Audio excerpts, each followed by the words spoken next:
Thank you so much. Thank you, everybody. It's great to see you. All right, everybody just, make yourselves comfortable. We're going to be here for a little bit.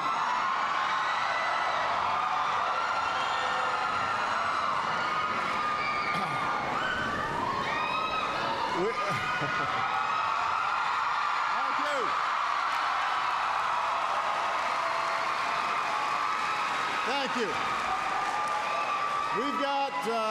We've got some special guests that I want to make sure we acknowledge. Florida CFO Alex Sink is in the house.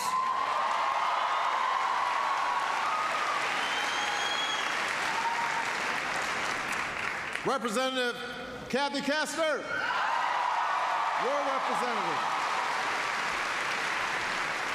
Representative Alan Grayson.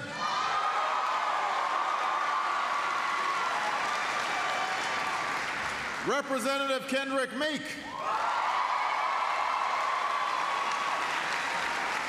Representative Debbie Wasserman Schultz.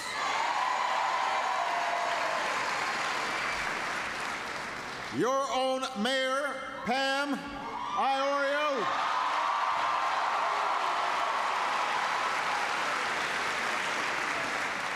The Mayor of Orlando, Buddy Dyer.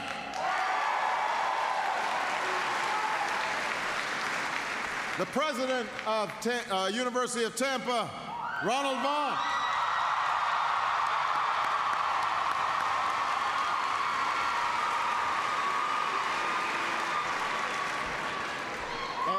And two very special, two very special guests, Brian C. Smithy and Roger J. Picard. I want you guys to know who these folks are. They are members of the FEMA Florida Task Force Team 2 Canine Search Specialists. They went down to Haiti and worked 26-hour-long shifts, staying with victims until they were rescued. The Florida Task Force team saved 7 lives. Brian worked at a school where his dog Powder found a young adult female buried in the rubble 3 to 4 days. So these are the kinds of heroes that make America proud. I want everybody to give them a big round of applause. Stand up. Stand up. Great job, guys. Great job. Proud of you.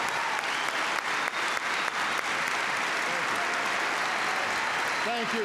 Thank you. And I haven't spotted him in the crowd yet, but I've got to do this.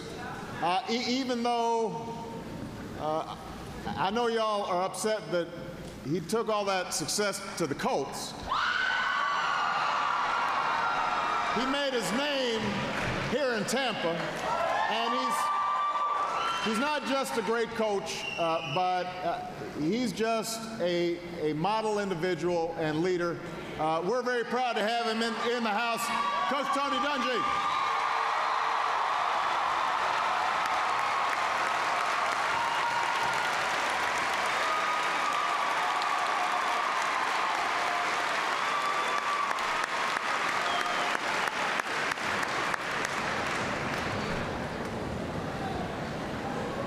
Any of you want some analysis about the upcoming Super Bowl? Coach is free to give, no, it's good to see you, Coach. All right, now, first of all, let me say it's good to be back in the Sunshine State.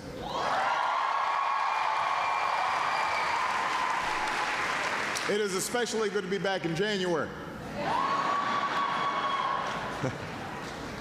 And it's always nice to get out of Washington. It is, and spend a little time with the people who sent me to Washington.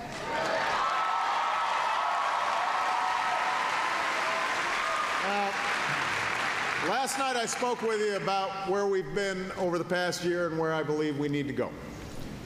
And I said what all of you know from your own lives. These are difficult times, these are challenging times for our country.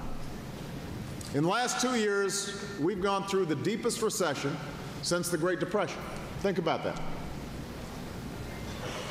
A big chunk of the people here, certainly the younger people here, have never even seen a recession. They don't even, it doesn't register on their minds. This is by far the toughest thing that the country's gone through economically since the 1930s.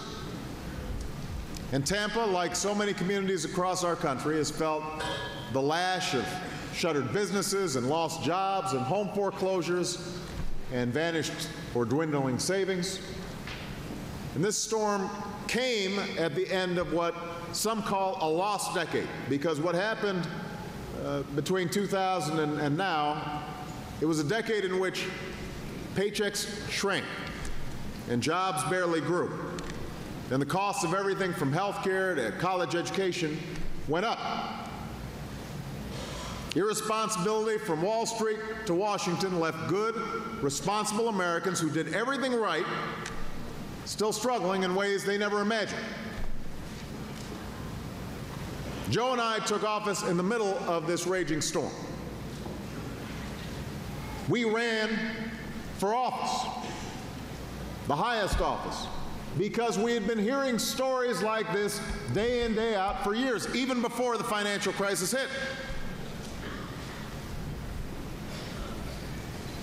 So we're not going to rest until we've rebuilt an economy in which hard work and responsibility are rewarded, and businesses are hiring again, and wages are growing again, and the middle class can get its legs underneath it again.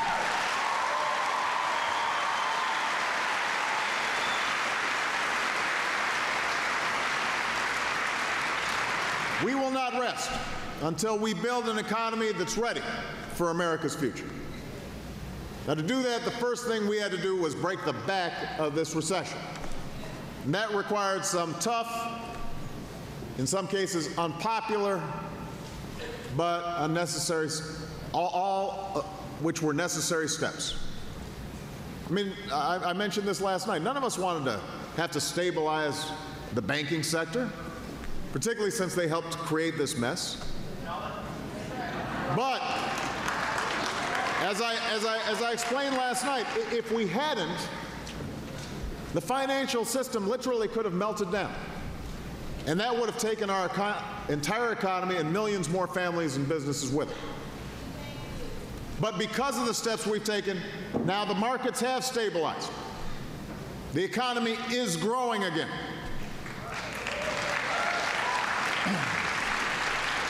The worst of the storm has passed.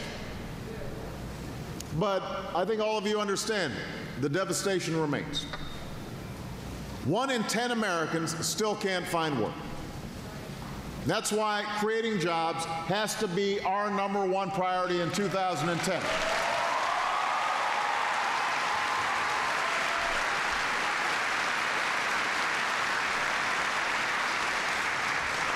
The true engines of job creation here in America are America's businesses.